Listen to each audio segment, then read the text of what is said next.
Ready? Psychopathy, narcissism, and borderline personalities use emotional contagion to influence people. Let me define emotional contagion for you and the ripple effect it has on us. Lastly, I will talk about ways to prevent emotional contagion in both our personal lives and our workplace. First, what is emotional contagion? It is defined as having one person's emotions and behaviors in another people. Another definition suggested by Schoenwald is a process in which people or group influences the emotions and behaviors of another person or group through conscious or unconscious induction of emotional states and behavioral attitudes. Studies show that emotional contagion often occurs at significantly less conscious level, according to Hatfield, Cacioppo, and Petty. In a 1993 paper written by psychologists Elaine Hatfield, John Cacioppo, and Richard Rapson, they defined it as the tendency to automatically mimic and synchronize expressions, vocalizations, postures, and movements with those of another person's, and consequently to converge emotionally. For example, if one person smiles, we smile back, or if your employer shows a positive attitude towards the company, we likely show a positive attitude too. People pay attention to leaders' emotions. These leaders can strongly influence a mood or thought in others. Next, people who are natural-born leaders influence the way people think and feel. Leaders use emotional contagion as a way to convert our own feelings. Hatfield states that people who are powerless show more susceptibility to emotional contagion. Therefore, we will follow a leader that shows power. Take, for instance, psychopathic narcissistic people like Charles Manson, Jeff Jones, and David Koresh. They used their charismatic, powerful words to influence the weak into following them.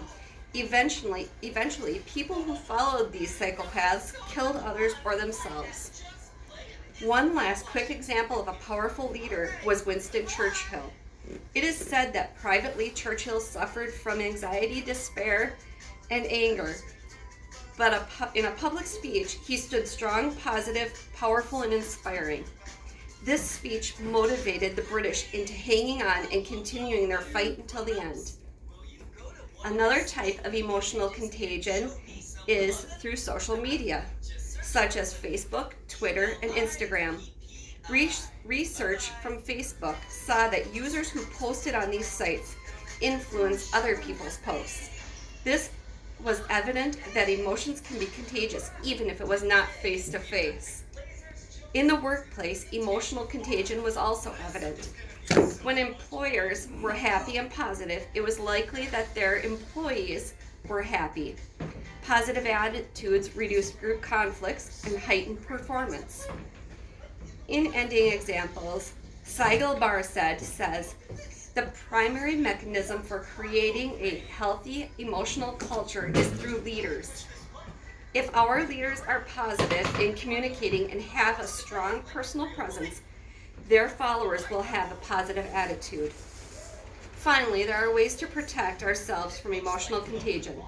According to Gary Slutkins, he states most people are not aware of emotional contagion and how susceptible they are to it in the first place. We need to be aware of our own emotions and realize that we have the power to change a negative person's attitude. If someone is in a bad mood, and do things with them, talk, go for a walk, and be supportive.